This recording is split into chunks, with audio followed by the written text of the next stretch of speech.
still full.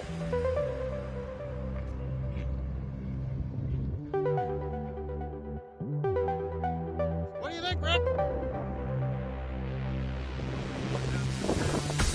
Oh, that's a good start.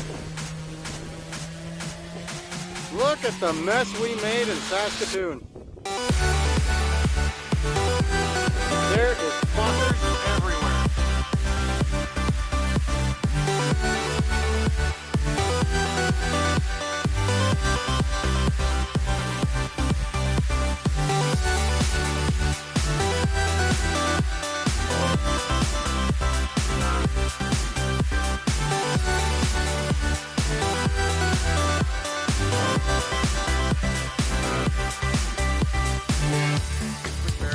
Time Air Historical Society, and we are back in sunny Saskatoon.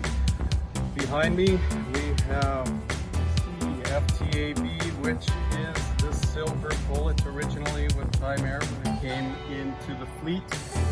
Finally, after much heartache and much hard work, we are doing the initial move